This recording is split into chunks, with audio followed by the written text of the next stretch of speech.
So a lot of agencies out there try to niche too soon. And they're like, well, we'll just pick a random niche. I don't think that's good either because you don't know who to serve yet. No. Yeah, that's where we're battling that same thing right now. We don't want to niche down. We haven't niched down yet, but we're having this conversation too of what do like I enjoy, what does my team enjoy doing, what do we find the most success in? But we still have to keep the net kind of wide. Yes, we're defining and able to define now. Investing in my accountant has helped me and taught these things, like investing, like what sorts of projects and work are the most valuable. Yeah. What is the best service of time? Those sorts of things.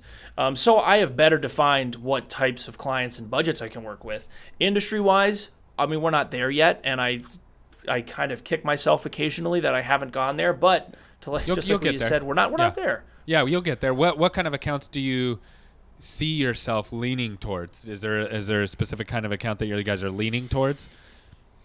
I mean, I do fully enjoy working within some sort of like consumer goods spaces. I do enjoy that. I have a background in it. Some sort of either that or like within a service-based industries. Yeah. I do enjoy those as well. It's very easy, at least in my eyes, to sell a physical product sometimes than it is to sell a service.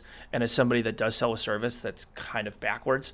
But I'm very good at doing those things. So, but also, I mean, my roadmap has also changed frequently. Yeah. Last month even, my map has changed time and time again. And I have to keep it flexible. Keep it on a whiteboard instead of in permanent ink. It's got to change always. Yeah. That's really good. That's a good point. As you're growing, especially early on, you're going to change. You're going to fail.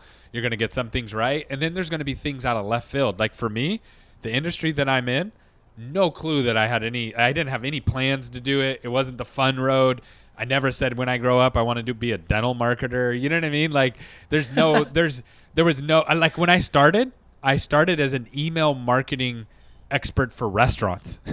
so you can see how I've morphed over time into a lead generation for dentists. Now, one of the things that you said, you're actually filling this out. I love this. So I asked you a question, you're filling it out, and then you said, hey, if you want to explore new mediums to promote your brand or brand or podcast in unfamiliar yet promising areas such as gaming and streaming, let me know. I'd love to chat about that. So I don't know anything about streaming.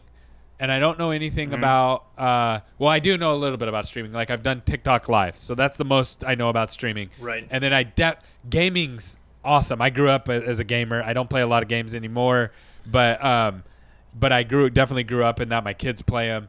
So I'm fascinated by that because I don't look at it as work. I look at it as video games, you know what I mean? So I'm always fascinated by people who understand that space. So tell me, like, if I wanted to promote my podcast or promote my personal brand, streaming or gaming, like, what does that look like? Just tell me about it.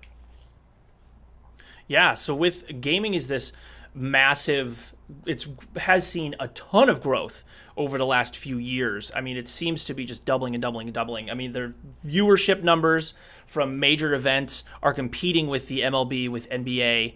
Like these massive teams and brands are partnering with these huge organizations. It's also kind of the Wild West at the same time right now. You know, some people see it as a lot of young kids with a lot of money, just kind of throwing things around.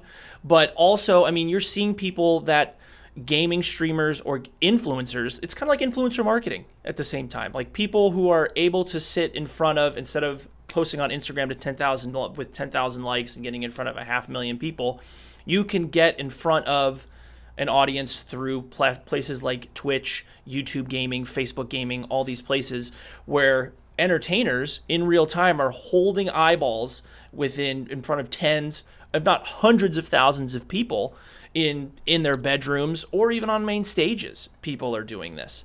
And it's a way for brands, and brands are slowly figuring it out. Yeah. Because as like with every consumer, everybody can kind of pick up very quickly when something is, here's a PR statement that somebody wrote, that somebody paid, X amount of dollars for somebody to read. But there's also people that are doing killer jobs of making this very natural progression into the space. Kind of like how whenever you watch a TV show, there's a subtle placement of like the car they're driving, those sorts of things. Streamers are figuring out ways to do that same thing just in real time. Yeah. So like, how would I like? I've thought about streaming for my podcast, right? Like, what are your thoughts around that? I think that so there's a lot of people that do that. They have their whole audiences that they stream it live on Twitch in front of people. It's a great way for people to tune into a live experience. Like, you and I are having this conversation right now. Yeah. Can imagine instead of doing this like on it in front of people, talking in real time, getting feedback. It's some people can do it. Some people have to start other ways. Some people find growth into gaming, like starting out generating short-term or long-form content on YouTube, making the natural progression into Twitch and live streaming because they want to see the behind the scenes of how it's done, of their favorite podcast is filmed.